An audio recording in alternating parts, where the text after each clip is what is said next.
हे hello friends, welcome to my channel Poonam kitchen and arts. तर आज आपण बनवणार आहे लुसलुशीत दाणेदार अशी नरम उसळ।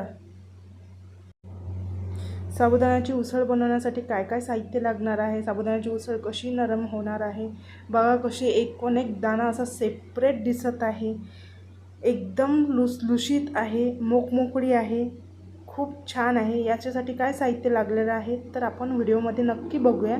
चला तर मग व्हिडिओला सुरुवात करूया। ओके, बघा तर मी इथं 1 वाटी साबुदाणा आधीच भिजू घातलेला आहे। छान असा मोकमोकळा झालेला आहे, एक एक दाणा सेपरेट होत आहे।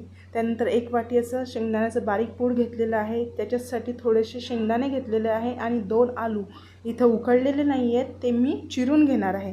बघा तर आधीच मी पॅनमध्ये तेल घातलेलं आहे, त्यानंतर थोडेसे आलू परतून घेतले गोल्डन होईपर्यंत, नंतर शेंगदाणे टाकले, ते पण छान खुरपूस भाजून घेतले। त्यानंतर इथंच मी त्या स्टेजवरती छान असे साबुदाणा घातलेला आहे पूर्ण, आणि त्याच्यानंतर शेंगदाण्याची छान बारीक पूड घातलेली आहे। त्याला आता मिक्स करून घेत आहे एकसारखं पूर्ण। यानंतर आपण इथं आता जे शेंगदाण्याची बारीक पूड राहिलेली आहे ते पण आपण आता ॲड करून देऊया। बघा तर छान असे मिक्स करून घेतल्यानंतर इथं मी 1 टेबलस्पून असं मीठ वापरलेलं आहे, तुम्ही चवीनुसार वापरू शकता। बघा तर छान आपली अशी 10 मिनिट त्याला कव्हर केल्यानंतर आपली उसळ तयार झालेली आहे। आता आपण एका सर्विंग बाउलमध्ये काढून घेऊया आहे। बघा कशी मोकमोकळी आणि छान दाणेदार अशी उसळ दिसत आहे, बिलकुलही चिपचिपीत अशी झालेली नाही आहे।